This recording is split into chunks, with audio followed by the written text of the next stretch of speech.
Impossible Man. So many people hate this guy. Coming in a little bit hot with the intro, I know, but trust me, as this video goes on, you will realize just how true that is and how many different levels it works on. For those of you who do not yet know about Impossible Man, you're going to learn today, and I am very sorry about it. Impossible Man is a classic Fantastic Four, not villain per se, antagonist maybe, or just problem. Yeah, I kinda like that. Impossible Man is a classic Fantastic Four problem. This is going to be a pretty polarizing video, as a signature feature of Impossible Man is that some readers love him and some readers absolutely despise him.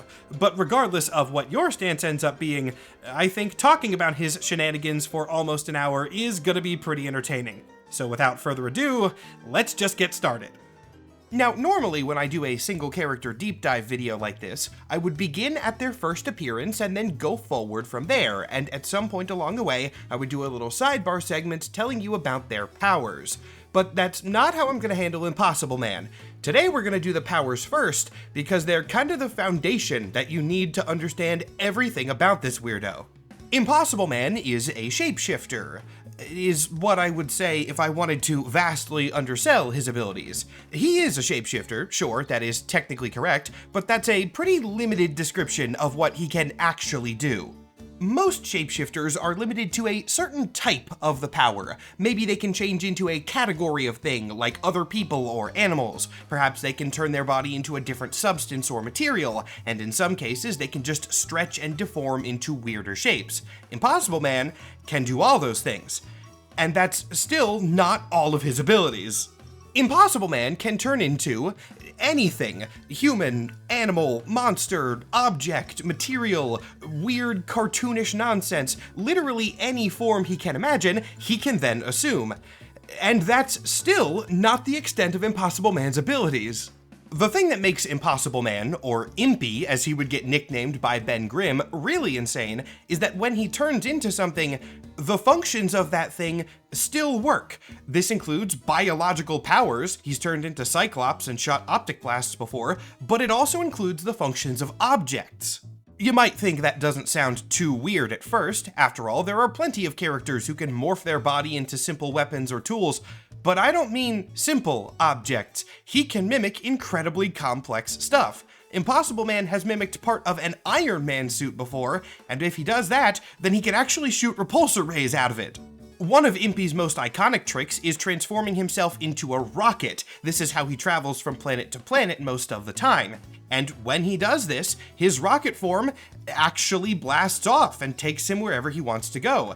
Does he understand the internal mechanics of a rocket? Did he physically transform his body into all of those very minute details? And maybe most importantly, where is the rocket fuel coming from? Because that's real fire spewing out the back of it. None of these questions have real answers other than just, it's the Impossible Man and he can do what he wants. And that's not even getting into the fact that he can apparently travel faster than light in spaceship form. I don't want to touch that with a 10-foot pole. So now you might be starting to understand why Impossible Man's powers are so what they are. And we're still not done with all of his abilities. Another seemingly minor detail that will end up being very important to the lore later down the line is that Impossible Man doesn't have to stick together. This is a pretty common limitation for shapeshifters. If you cut off a piece of them, whatever form that was in, it will disintegrate or whatever.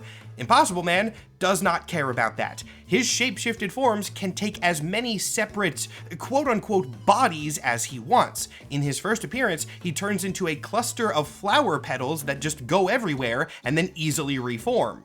The combination of this and his capability to mimic the functions of what he changes into means he has pretty much no restrictions on forms. In the same comic, again, his first appearance, Impossible Man turns into a bomb, and the bomb does go off, sending tiny fragments of him scattering everywhere, and then he's just fine. He reforms in the next panel, so it was almost immediate.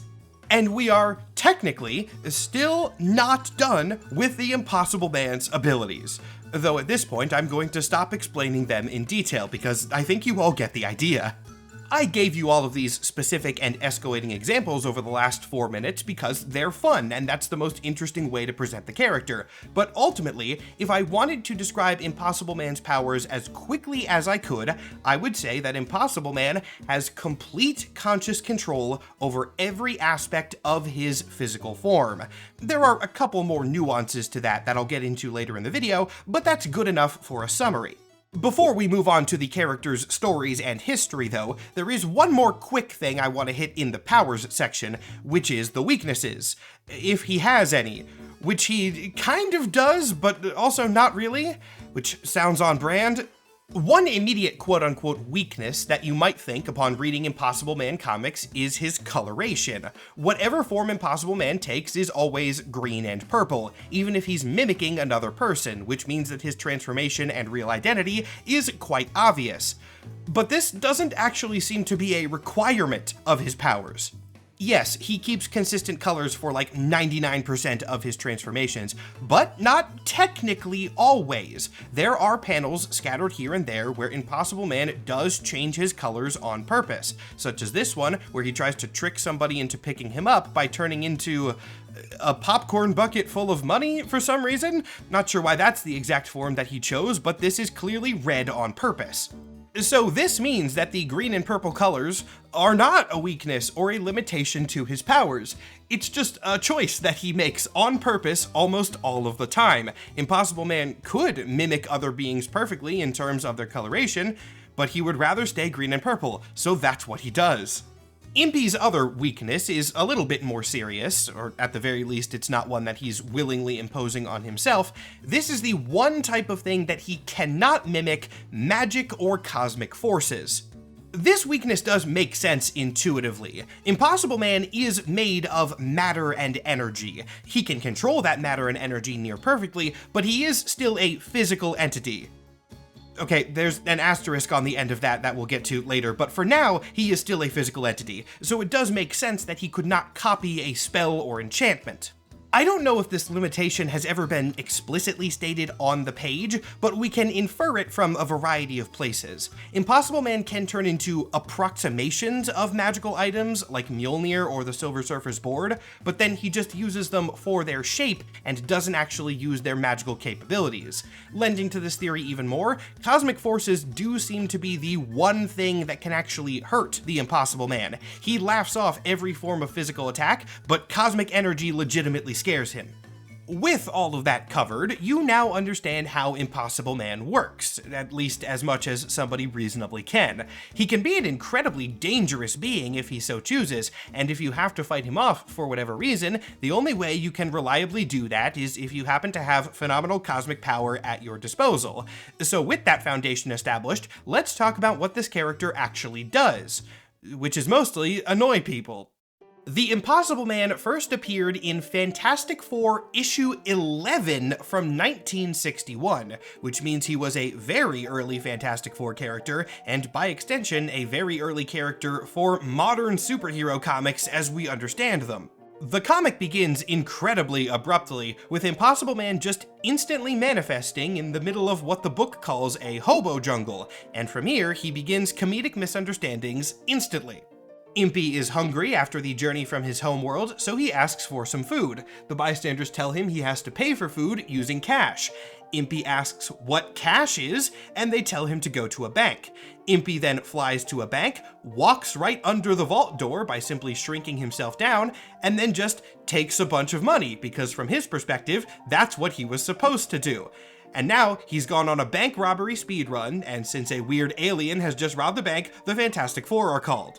When talking to the Four, the Impossible Man, or really just the alien, as they don't know his name at this point, gives them a quick version of his backstory. Apparently, he is a species called a Pop-Upian from the planet Pop-Up, which also establishes the branding of his pop sound effect that usually happens whenever he transforms. I'll just read you exactly what he says about his origin because it's not that long. Impossible Man says, quote, "To answer your question, I come from the planet Pop-Up. It's a charming world, but one gets bored with all the dangers on Pop-Up, which is why I decided to take a vacation to Earth." He continues by briefly explaining his abilities, going on to say, "On pop-up, our evolutionary processes are so swift that we can change ourselves into anything in order to survive the menaces which constantly attack us." Now, this description of the Pop-Upians will change a bit in future comics, but at least at this point, the explanation for his abilities is just that he evolves super fast in whichever way he desires. Later in his exposition, the Pop-Upian reveals his name after being asked by the Invisible Woman, or rather reveals his lack of name, as his response is to say, "Name? We Pop-Upians have no names, we know who we are." At this point, the Thing gives him the nickname of the Impossible Man, which is how everyone refers to him going forward. And this is just a cute little joke, right? The weird alien doesn't need a name because he knows who he is. That's a funny bit for this cartoony character. Yeah, this throwaway gag is going to be incredibly important to the lore later, so keep it in mind. Anyway, Impossible Man then continues wreaking havoc across New York City, not really out of malice, but more out of a combination of boredom and selfishness. He's an incredibly childish entity, and he doesn't understand Earth, humans, or the danger that he's causing with his antics. He just sort of does whatever he wants and what amuses him at the time, which is usually bad for anyone in the general vicinity. The Fantastic Four cannot stop him, though. None of their usual tactics work on the Impossible Man. Impy cannot be reasoned with because he exclusively follows his own whims, and it's not like he can be beaten into submission either. He is simply too powerful for that. But eventually, Reed Richards realizes that his childish nature is also the way to take him down. Much like a misbehaving child, Impossible Man runs on attention. His favorite part of his mischief is the reactions of the people that he's messing with. So if everybody simply ignores him, then he'll get bored again and leave. Thus, in a very 60s comics move, the Fantastic Four use their high reputation and influence to send out a PSA to the entire world that if this weird little green man starts doing nonsense around you, just do your best to completely ignore him. In the following days, yes, the comic explicitly says that there are multiple days of this, Impy continues his reign of chaos, but doesn't get the reactions that he wants out of anybody. This means that he becomes so bored of his vacation on Earth that he simply turns into a rocket and goes somewhere else to be another planet's problem. This marks the end of the first Impossible Man story.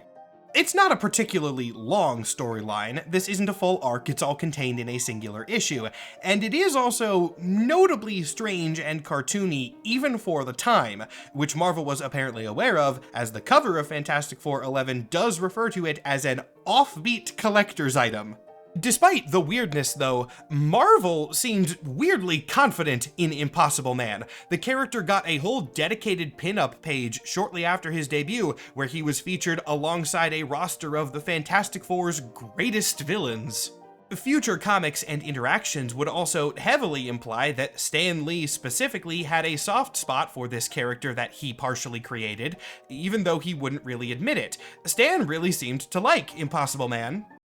Unfortunately for Stan, though, no one else thought the same way. Readers hated the Impossible Man with a burning passion, to such an extent that almost a decade later, in a 1970 interview with Stan Lee, he said that issue 11 was the worst-selling Fantastic Four they'd ever had. In the same interview, keeping up his love for the Impossible Man, Stan tried to blame the failure on the book's branding, saying that the green alien on the cover was, quote, too unusual and too frivolous. Which, I'm sorry Stan, I think that's just a straight up lie. If you look at the cover, Impossible Man looks notably less cartoony here than he does in the actual book. On the cover, he looks pretty normal for a Fantastic Four villain. It's not till the actual story that he begins getting weird. So to put it simply, Impossible Man absolutely bombed, and also his book didn't sell very well. That's one of the stupidest jokes I've ever put in a video. Regardless, given Impossible Man's total failure, it's not surprising that he would immediately leave publication, but of course he would eventually show up again. Over a decade later, in 1976's Fantastic Four issue 175, Impossible Man would return in a big way. This would take place near the end of a classic Fantastic Four Galactus arc, but not one that happened on Earth. In this storyline, the FF were dealing with the Devourer out in space, and while they eventually brought him down, for a while at least, they were not fast enough to stop him from devouring one planet. Shortly after this, Invisible Woman, who had been acting a little bit strange for the last couple of issues, shapeshifts and reveals that she was Impossible Man the entire time, further confirming that he can mimic people with the correct colors if he so chooses. But why was Impossible Man on the FF's ship disguised as Invisible Woman? Well, he had been orchestrating this entire thing. He had intentionally manipulated the heroes and Galactus into devouring that specific planet that the Devourer just ate. What planet was that, you might ask? Well, it was Pop-Up. Impossible Man got his own homeworld eaten. So that begs another big question of why. Why did Impossible Man do that? Why would he get his homeworld eaten? Well, he was bored. He was bored. That's the only reason Impossible Man does anything. Now, this might make him seem incredibly evil, right? He destroyed a planet and his entire species just because he was bored? No, not exactly. Technically, he didn't kill anyone. This is where things are going to get even weirder somehow. Immediately after the dramatic revelation that Impossible Man destroyed his own planet, Impy hits us with another dramatic revelation. The Pop-Upians aren't really a species, at least not in the traditional sense. In the most technical terms, the Pop-Upians are all one guy.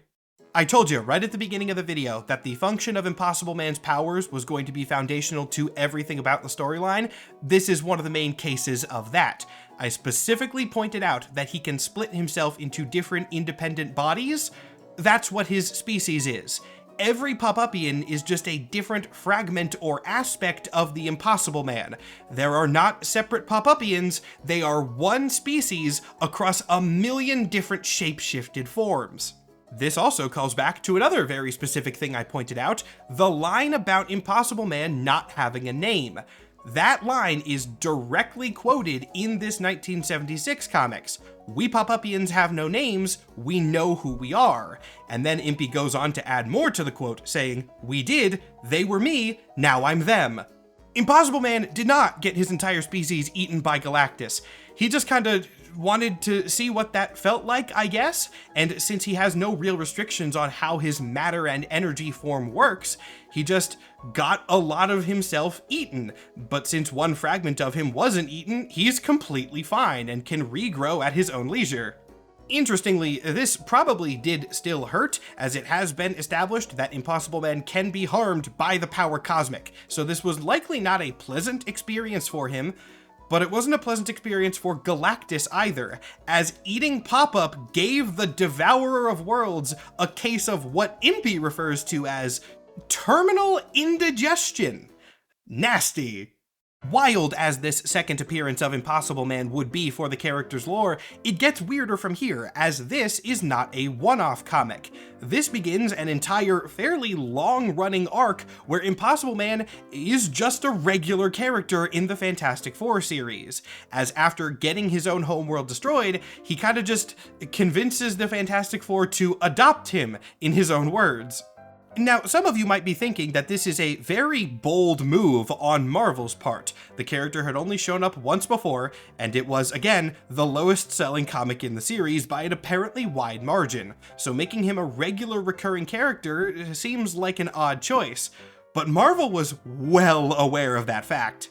A quick sidebar here so that I can establish some context. Marvel Comics, the company, exists in Marvel Comics, the universe.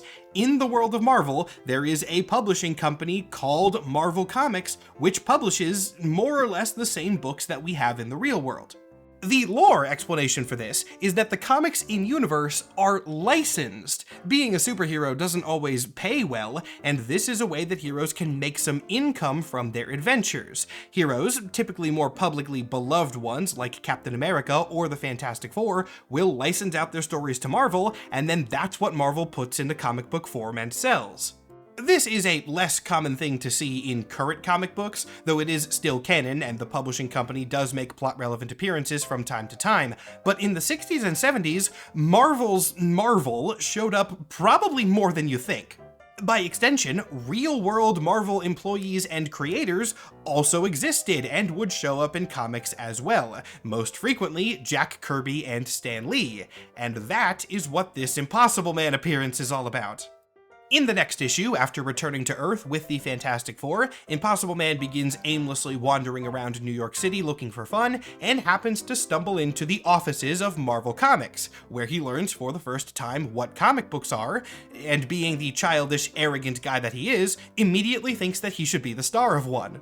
Stan Lee himself then replies to the Impossible Man and says, "No, absolutely not. Because we already did a comic about the first time you visited Earth, and everybody hated it, so we're not gonna write about you anymore." This, of course, causes Impy to fly into a jealous rage, and in an attempt to prove that he is not sillier than the other books Marvel's already publishing, he goes on yet another rampage, shapeshifting into the forms of things he sees in other Marvel comics, and smashing up the in-universe Marvel offices with his transformed versions of other Marvel characters' powers and weapons. It is one of the most meta comics I've ever read, and it is pretty hilarious. The chaos is calmed down in a way very similar to Impossible Man's first comic, just kind of playing on his ego. The Fantastic Four show up at the Marvel offices too, and convince Stan Lee to make an Impossible Man one-shot where he is the star, thus technically making him a comic book superhero, if only for a very brief time, but for Impy, that is enough, and he returns with the Fantastic Four to the Baxter Building. Now, I don't have the sales numbers for these 1970s comics available in front of me, but I do feel pretty confident in saying that this second attempt at the Impossible Man was more popular with readers. And the reason I can say that so confidently is that Impy would become a consistent character in almost every Fantastic Four issue after this for almost 2 straight years. He never becomes a member of the Fantastic Four, per se. Honestly, the best way that I can describe the Impossible Man's relation to the team during this period is that the FF are babysitting him, but he does help out on occasion. When he does enter the action, Impy can be incredibly helpful, if a bit unpredictable. It's well established at this point that Impossible Man's powers are near infinitely versatile, so he could be a great asset to the heroes. He just rarely uses that opportunity because of another quote-unquote weakness, we'll call it. This would be established during Fantastic Four issue 177, during which a villain team called the Frightful Four infiltrates the Baxter Building. Impossible Man wants to help the heroes stop them, that is his original intent, but unfortunately for everybody around, this happens to be his first time really exploring the Baxter Building, and that means it's his first exposure to television. Once again playing on his very childish nature, Impossible Man is mesmerized by television, to such an extent that if a TV turns on near him, he will drop whatever he is doing to exclusively watch it. It has essentially a hypnotic effect on him. This is pretty blatantly used as the writing excuse to not have the incredibly powerful Impossible Man participate in every fight. If he is not doing something with the FF during this run, it's usually because he's watching TV in one form or another. They'll be out doing a battle, he'll be home watching TV. They're going to go do a fight somewhere else, he's just found out what movies are, and so he's immediately dropping them to go to a theater, etc. This would eventually escalate to Impy leaving the team for a while in a fittingly underwhelming way. This did not happen while he was watching TV though, it did occur during one of his rare fights. In Fantastic Four issue 188, Impossible Man helps the FF against the Molecule Man, interestingly in the process confirming that the Molecule Man's abilities don't work on Pop-Upians, or the one Pop-Upian, I suppose, because they have such incredible control over their own molecules that not even Molecule Man can mess with them. Which, if you know anything about Molecule Man and how he works, wow, that's a lot of power for Impossible Man. However, the resistance does go both ways. Molecule Man can't stop the Impossible Man, but he can manipulate all other matter around him, and since Impossible Man is physical, this means that none of his attacks can get through. The fight is essentially a stalemate, but a stalemate happens to be the best win condition against the Impossible Man because Impy eventually gets bored and leaves. This panel is actually Impossible Man's exit from being a regular character for a bit. He just walks away. No big dramatic speech or finale moment, he's just bored, and he leaves, which is in character, though he would briefly return for a couple issues shortly after this, explaining where exactly he went, and that loops back to the TV thing. After all, where else would an arrogant TV and movie-obsessed alien go to find entertainment than Hollywood? Yeah, that makes a lot of sense. Impy's Hollywood arc is not a long one, though. He's not an important character here, he is a minor nuisance for 3 issues, and then is given another unceremonious exit. If I had to guess, I would bet that while Impossible Man's return seemed well received enough, at least more so than his first appearance, he was beginning to overstay his welcome with the fans, and so Marvel just wanted to get him out as soon as possible.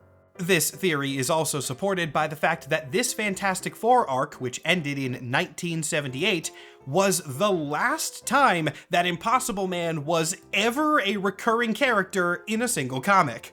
Don't get me wrong, he does still show up. By my quick count, Impossible Man has about 40 to 45 appearances since this, but almost all of them are one-off gags or cameos, and the longest consecutive run I can ever find him being in after the 70s is still only 3 issues long. His lore does still develop in these joke one-offs, though. His next most important appearance would be in Marvel 2-in-1 issue 60, where we introduce another Pop-Upian. Asterisk, asterisk, asterisk.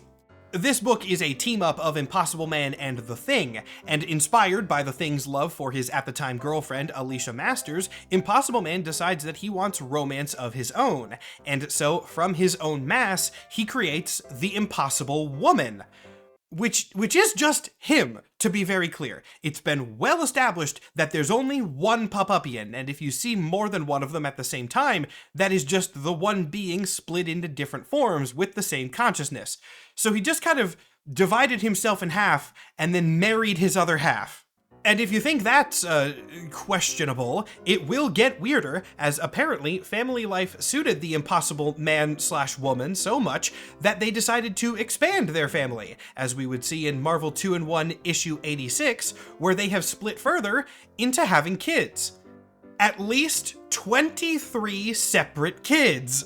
So now there are 25 Pop-Upians running around, or really at least 25 Pop-Upians, as he definitely may have split off more that we just don't see on the panel. And that sounds crazy until you remember that Impossible Man used to comprise an entire planet's worth of himself, and then got bored and fed that planet's worth of himself to Galactus. And that translates excellently into another very strange sidebar that I have to do, because at this point, some of you who are familiar with both Marvel and DC comics might notice a similarity forming here. An incredibly powerful entity with weird, ill-defined, shifting powers that also comprises multiple instances of himself all at the same time. That sounds like DC's Mr. Mxyzptlk. Now, if you've watched my channel long enough, then you're probably aware that I know way more about Marvel than I do DC, so I can't give you a full deep dive on Mr. Mxyzptlk. If you would like that, then my friend Comic Drake has a great video on his channel which will give you more details. But to give you the quick crash course here, Mr. Mxyzptlk is a fifth-dimensional imp who's obsessed with Superman and messes with him constantly. Mxyzptlk is obscenely powerful, possibly near omnipotent, and limited mostly by weird, silly, specific weaknesses that may very well be self-imposed. He's also not truly malicious and only acts for his own amusement and whims, much like Impossible Man.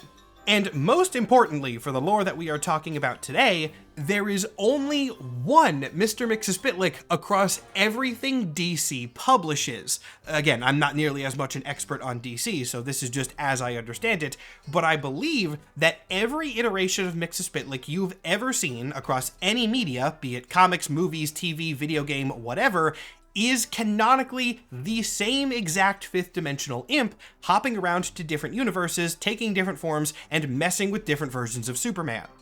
So at this point, the similarities between Mxyzptlk and Impossible Man should be pretty obvious. They have similar personalities, similar roles within the stories, similar lore, and even similar visuals to an extent. Both of them have a color scheme that is very simplistic and uses purple as a secondary.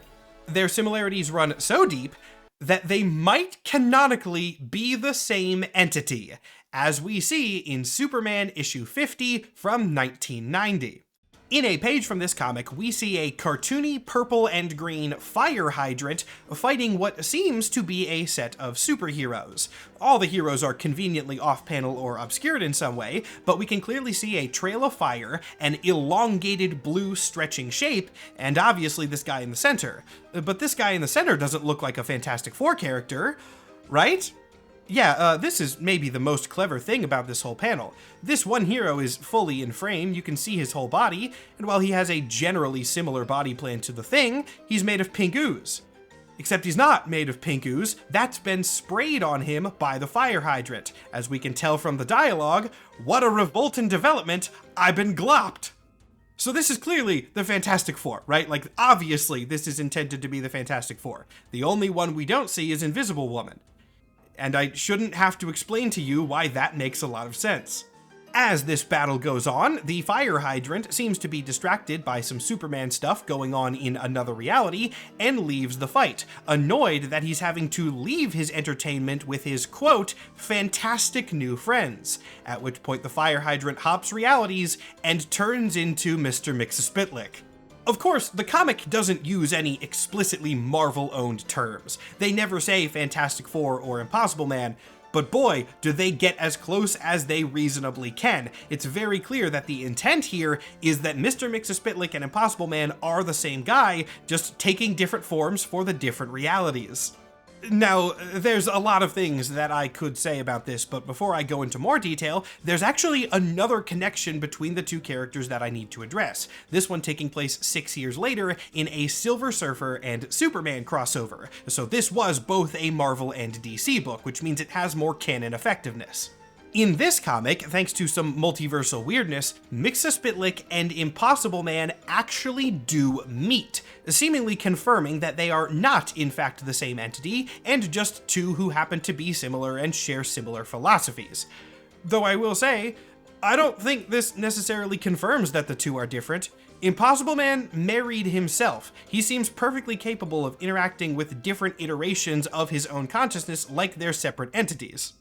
This does leave us with more questions than answers, especially because the two tricksters part ways at the end of the comic, not liking each other and arguing all the way back to their respective realities. So considering these few interactions and the lore surrounding the characters, what's the deal here? Are Impossible Man and Mr. Mxyzptlk aspects of the same entity? This is a hard question to answer, but I am the lore deep dive guy, so I would be the person who has an answer for you. And as much of a cop-out as this admittedly is, my answer is sure, why not? Unfortunately, but I guess surprisingly fitting for the theme of what we're talking about, that question is really a smaller aspect of a much larger question, that being, are the Marvel and DC multiverses connected? And oh boy, that's a complicated one, and also not as fun a question as you might think. This sucks, I know what I'm about to say sucks, but Marvel and DC being connected really doesn't depend on canon and lore. As much as it hurts me to say it, it is dependent more on the publishing companies and a bunch of legal nonsense. Yes, Marvel and DC have done crossover comics before. In fact, they're releasing new crossover comics currently. But the attitude that these comics have, especially the more recent ones, is just kind of a for fun, not lore affecting thing, which, for the record, is how I think this should be handled. There have been crossovers between the companies in the past that do have an effect on canon. Justice League Avengers, most notably, had effects on both of their multiverses. But this is kind of an exception to the rule, and every crossover handles things a little bit differently. If you put a gun to my head and made me answer whether I think the multiverses of Marvel and DC are connected currently, I would say no, from a cosmological perspective. Comic book cosmology is one of my areas of expertise, and the two aren't really compatible right now for a variety of reasons that I'm not going to go into. At the end of the day, if you try to get a definitive answer as to whether the multiverses are connected, you're not going to find a good one, at least not one that I find satisfactory, and you're not going to have a good time trying to get there. The nature of retcons and expanding comic book multiverses, and also, again, legal nonsense that prevents the companies from directly referencing each other's characters, just makes it a mess to get through.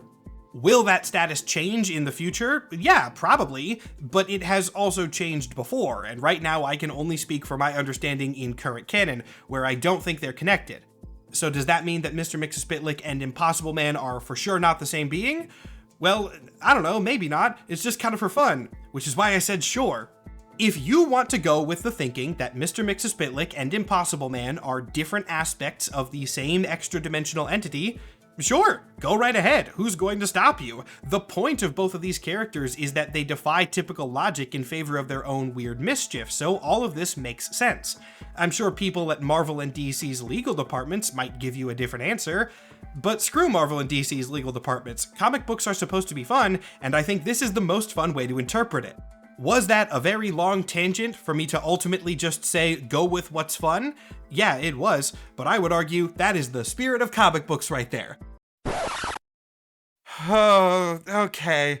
It's addendum time, because there can't be a Sir Superhero video that even skims by cosmological concepts without needing some sort of addendum, because I guess Marvel likes to mock me. I don't even know how I'm going to handle this. I recorded this entire video. It was basically done. And once it was already done, I found out that the status of Marvel and DC's connections may be changed again like 3 weeks ago at the time of recording. I'm not going to say specific details of this, and I'm also not going to say what series it happened in because it was very recent, and I don't want to accidentally spoil it for anybody. But what I will say is that within a month of me making this video in which I go on a tangent about the connections, a Marvel character just kind of went to DC in main universe canon. We don't exactly know how or why or what this means going forward, if anything. But it did happen, which I guess, if anything for me, does kind of hammer my point home about the status of these two being wildly inconsistent and changing all the time, because it changed right now.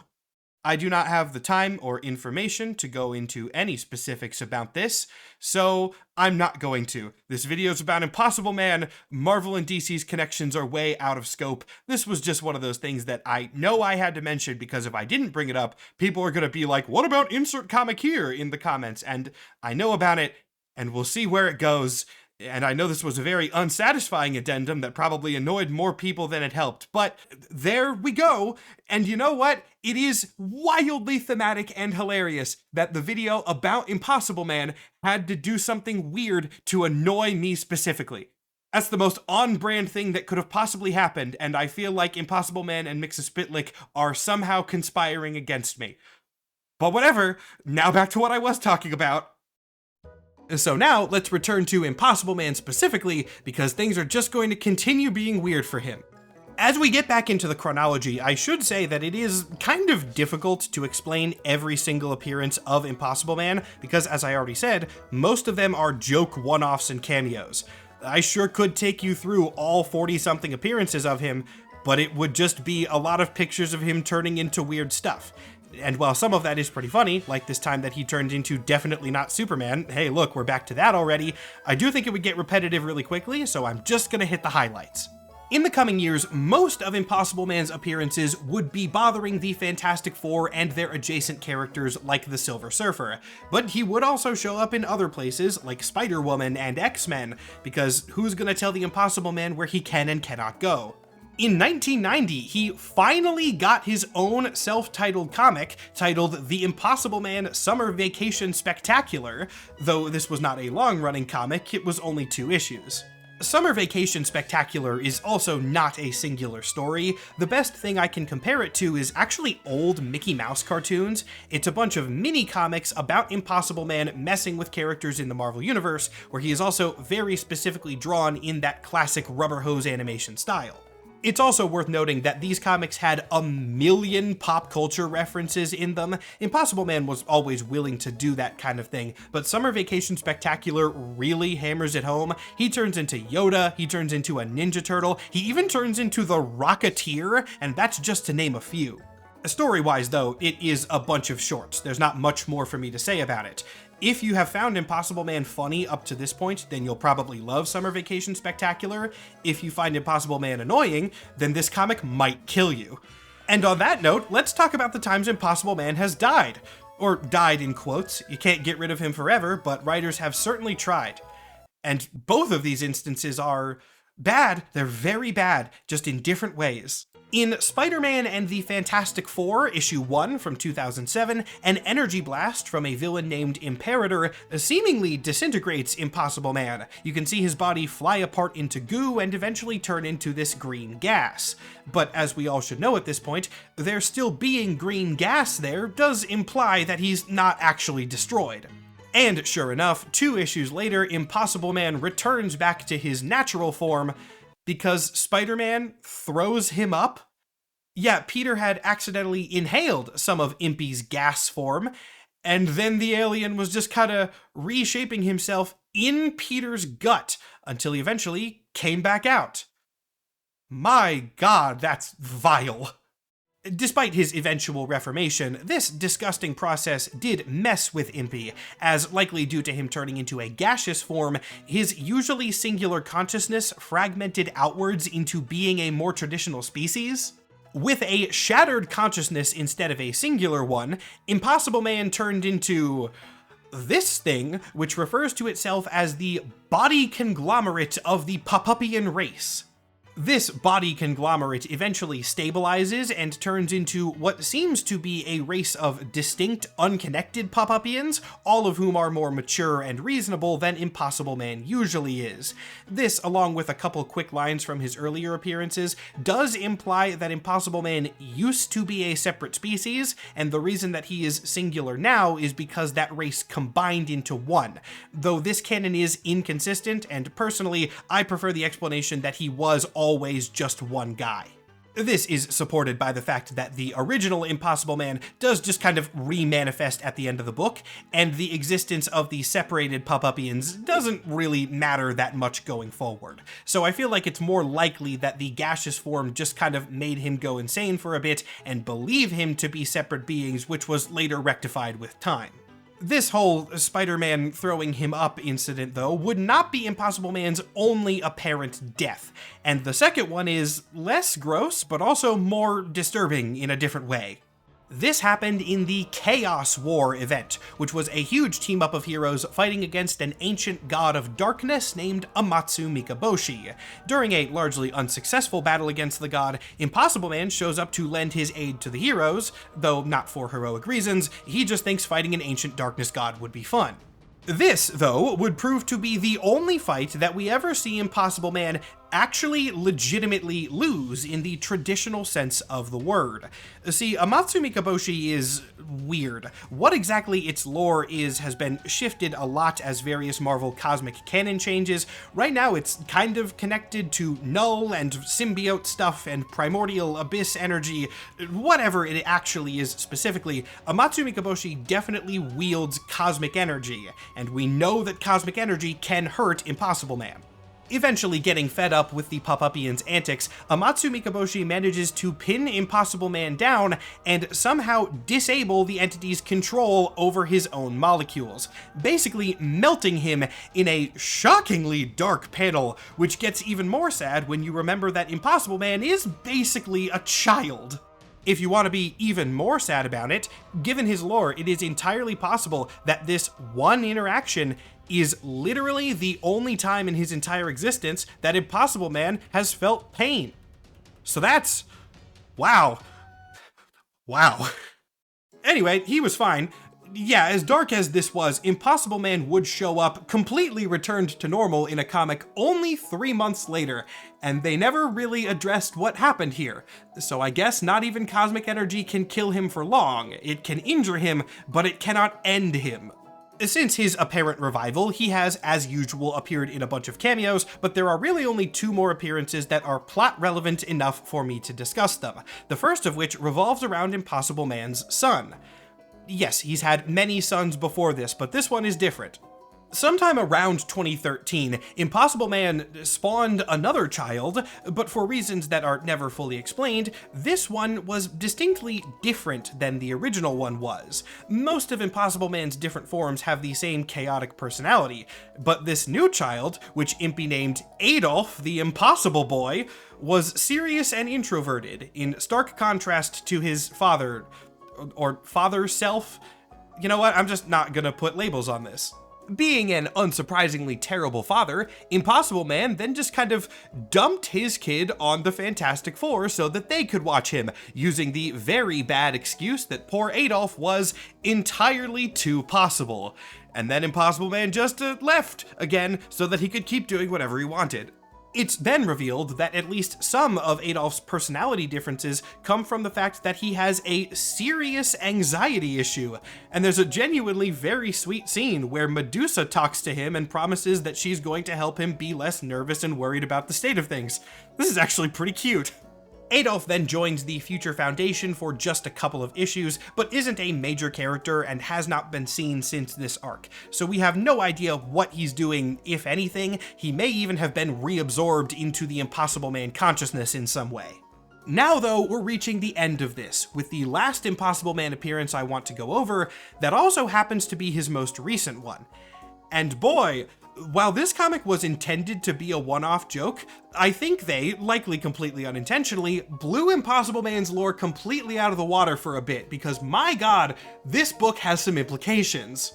This would take place in August 2025, so fairly recently, in the Marvel All-on-One special, Thing vs. the Marvel Universe by Ryan North. As the title makes pretty clear, this book is a one-shot special about Ben Grimm fighting a bunch of other superheroes. Not the real versions of the heroes, of course. He discovers about halfway through that his opponents are robotic approximations of the heroes.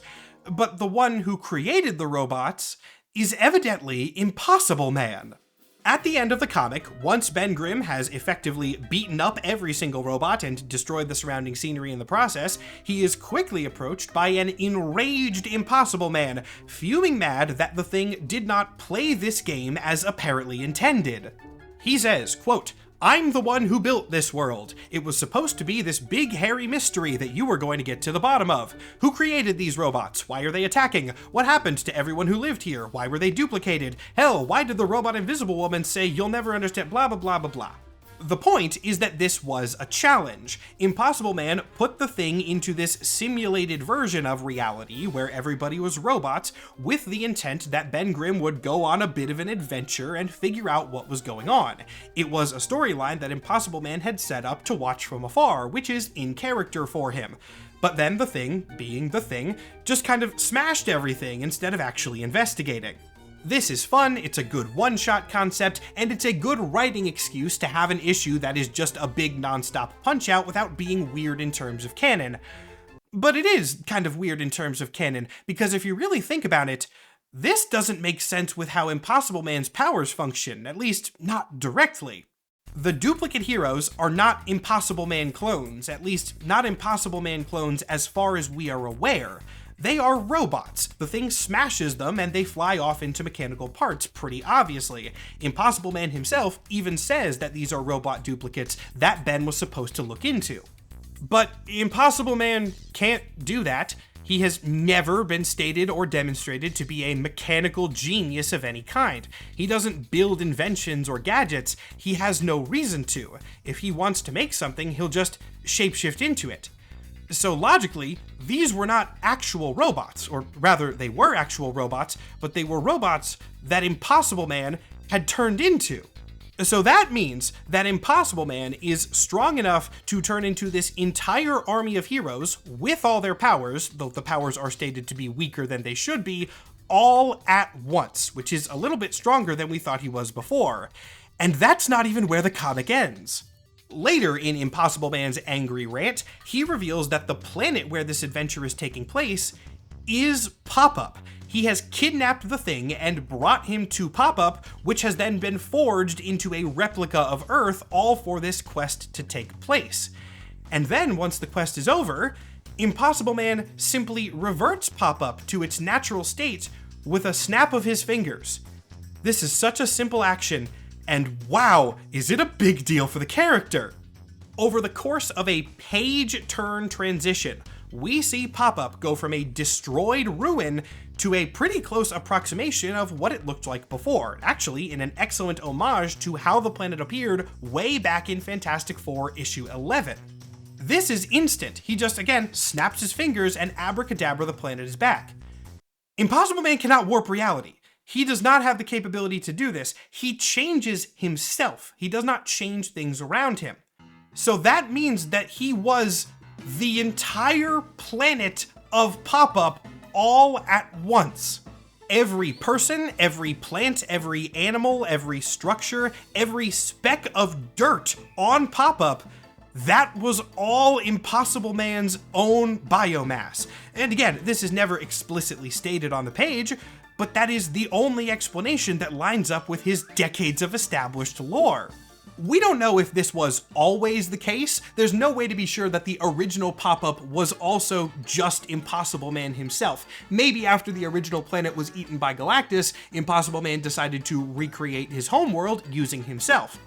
But I will call back to Fantastic Four 11, where he talks about his planet and says that eventually one can get bored of Pop-Up's dangers. We know that everything Impossible Man does is for his own amusement. So him saying that he lives on a planet full of dangers and then eventually got bored of those dangers and left for Earth, that kind of implies to me that he created Pop-Up for his own entertainment. So not only is the entire species of the Pop-Upians all one guy, it is very likely that their home planet was also the same guy the entire time. What does this mean for Impossible Man's origins before this? I have absolutely no idea. It's never really been established where Impossible Man came from, other that he was at one point a species. And if that species and planet were just him, who knows? I guess maybe he's an extra-dimensional imp. Mr. Mxyzptlk again. As is pretty typical for Impy, more questions than answers have been raised here. And do I think we're going to get definitive answers in the future? No. In fact, I kind of hope we don't. As much as I love lore, if there's any character who shouldn't get all of his lore explicitly explained, it would be Impossible Man. Given this recent information, I do not know what Impossible Man is. I do not know where Impossible Man came from. I do not know what the upper limits of Impossible Man's powers are, and I don't even know if there are upper limits to them. But what matters is that I know what Impossible Man is about.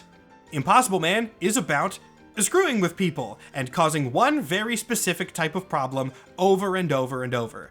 I don't think he'll ever do more than that, and I don't think he should do a lot more than that. Impossible Man is one of those characters who's incredibly simple, but does fill a role within the narrative of the universe, and as long as he's filling that role, he's doing his job right. Is this a role that every reader is going to like? No, absolutely not. Quite the opposite, in fact. Impossible Man is still responsible for the lowest selling Fantastic Four comic of their early days. So I guess he's messing with the FF both in-universe and out-of-universe.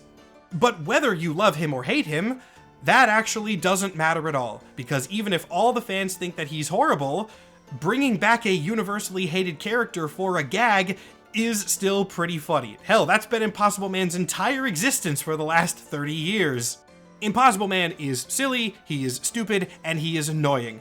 But no one's ever going to get rid of him, because Impossible Man really is the only one who controls his own existence, both in-universe and kind of metaphorically for the way that his joke keeps feeding into himself and giving him more comics.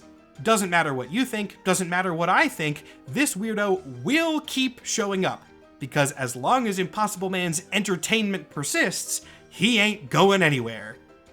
Thank you all so much for watching. As always, I do hope you enjoyed. I don't usually do this, but in the conclusion of this video, I am going to directly ask people to comment below with your opinions on Impossible Man. Not just for video engagement, but because I'm genuinely really curious what the fan sentiment is towards Impossible Man as a character. Do people kind of like him again? Do people still hate him? I have no idea, and I would very much like to know.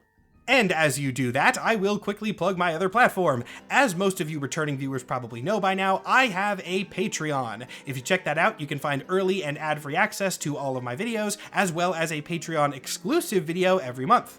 My username there is the exact same as it is here. There's also a link to that in the description of this video and on my channel page, so it's very easy to find. There are over 7 hours of exclusive content on there and counting, so go take a look. And extra double thank you to everyone who already supports me over there. It really does help me keep making these videos for you guys. Also, usual shout out to Ruben Perez, the artist I work with for these videos. He drew the poses of the character that you've been watching talk at you for the last 50 minutes or so. Go check out his other work if you have a chance. And now that I'm done, I can't help but think that Impossible Man, loving both TV and things about himself, would probably really enjoy the fact that I just made a 50-minute mini documentary on him. I wonder if somewhere out in the multiverse he's going to get a chance to watch it. If you are seeing this, Impy, I hope you liked it.